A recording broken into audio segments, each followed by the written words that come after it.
Nifty में आज शायद कंसोलिडेशन देखने को मिल सकता है, स्टेबलाइज हो सकता है और रेंज बाउंड भी देखने को मिल सकता है, जहां चाइना ये कह रहा है कि वे राष्ट्रपति ट्रंप के साथ ट्रेड टॉक्स करने के लिए तैयार है।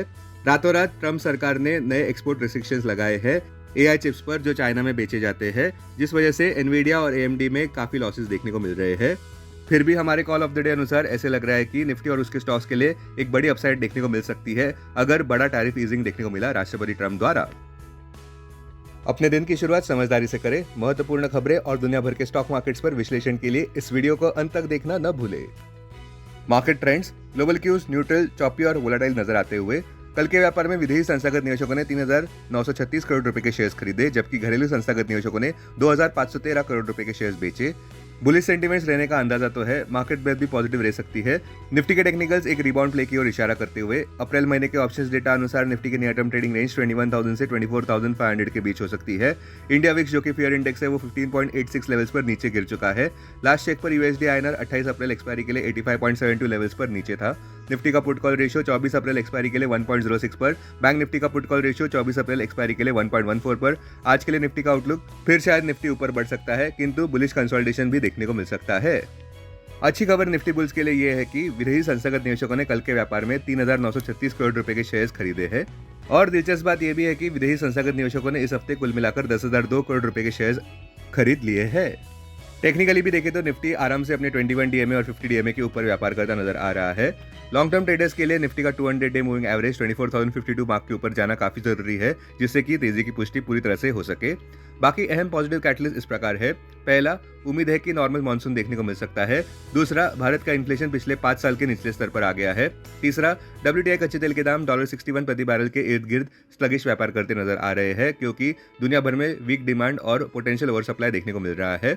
बॉटम लाइन, सबका ध्यान निफ्टी के 24,052 मार्क पर रहेगा। 24,052 मार्क के ऊपर यह कहना सही रहेगा कि निफ्टी संकट से बाहर आ गया है। अब टेक्निकली अगर देखें तो निफ्टी क्लोजिंग प्राइस 23,437, सबसे बड़ा इंट्राडे सपोर्ट निफ्टी के लिए 23,200 मार्क पर क्लोजिंग बेसिस अनुसार, इमीडिएट रेजिस्टेंस 23,870 मार्क पर। आज की ट्रेडिंग रेंज 23,300 से 23,600 के बीच हो सकती है, bias positive. Bank Nifty closing price 53,118, bank Nifty के लिए सबसे बड़ा इंट्राडे सपोर्ट 52,500 मार्क पर। बैंक निफ्टी के लिए सबसे बड़ा resistance all time high 54,467 mark पर। बैंक निफ्टी की आज की ट्रेडिंग रेंज 52,700 से 53,700 के बीच हो सकती है, बायस पॉजिटिव। निवेशक इस बात से खुश होंगे कि लेटेस्ट रिपोर्ट्स अनुसार चाइना तैयार है यूएसए के साथ ट्रेड टॉक्स करने के लिए। अगर वाकई में इन दो इकोनॉमीज के बीच ट्रेड ट्रूस हो गया तो हमें लगता है कि निफ्टी अपने 200 डीएमए 24,052 मार्क के ऊपर जाना चाहिए। फिलहाल के लिए जहां पे दोनों देशों ने एक दूसरे के ऊपर ट्रिपल डिजिट टैरिफ्स लगाए हुए हैं, उस वजह से बायलैटरल ट्रेड तो काफी नामुमकिन सा हो गया है। आज आने वाले अहम Q4 रिजल्ट्स में HDFC AMC, HDFC life, Infosys, Tata Elxsi. Stock specific खबरों में इंडसइंड बैंक 7.11% कल के व्यापार में ऊपर बढ़ा, जब कंपनी ने ये डिस्क्लोज किया कि उन्होंने एक्सटर्नल रिव्यू किया है, जहां पे उन्होंने एडवर्स इम्पैक्ट को क्वांटिफाई किया है डेरिवेटिव रिलेटेड डिस्क्रिपेंसीज को लेकर, जो कुल मिलाकर रुपीज 1,979 करोड़ की हो गई है, एक ऐसा फिगर जो मार्केट एक्सपेक्टेशन से लोअर है।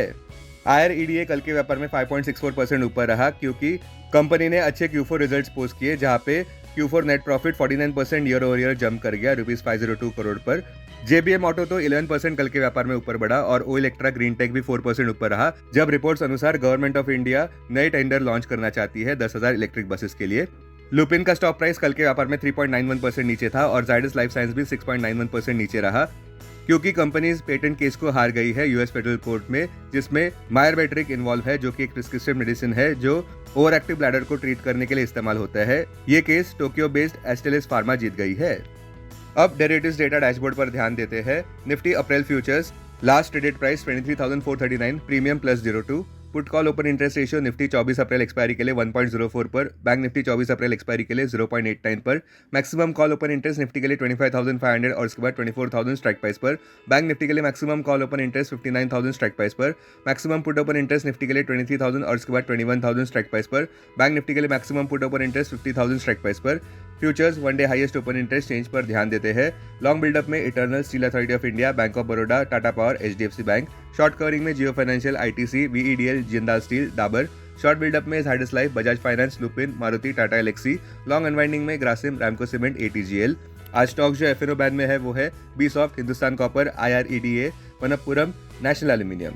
अब BSE डेरिवेटिव्स डेटा डैशबोर्ड पर ध्यान देते हैं।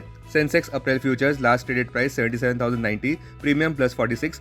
Put call open interest ratio Sensex 29 अप्रैल एक्सपायरी के लिए 1.08 पर, बैंकेक्स 29 अप्रैल एक्सपायरी के लिए 1.23 पर, maximum call open interest Sensex के लिए 80,000 स्ट्राइक प्राइस पर, बैंकेक्स के लिए 59,000 स्ट्राइक प्राइस पर, maximum put open interest Sensex के लिए 75,000 स्ट्राइक प्राइस पर, बैंकेक्स के लिए 59,000 स्ट्राइक प्राइस पर। टेक्निकली अगर देखें तो सेंसेक्स क्लोजिंग प्राइस 77,044, सपोर्ट 76,300 और उसके बाद 75,544 मार्क पर, रेजिस्टेंस 77,551 मार्क पर और उसके बाद 78,300 मार्क पर। आज की ट्रेडिंग रेंज 76,500 से 77,422 के बीच हो सकती है। बायस न्यूट्रल। 21 DMA 76,296 मार्क पर, 50 DMA 75,024 मार्क पर, 200 DMA 75,367 मार्क पर। Investments in security markets are subject to market risk. Read all the related documents carefully before investing. This content is purely for information and educational purpose only and in no way to be considered as an advice or recommendation.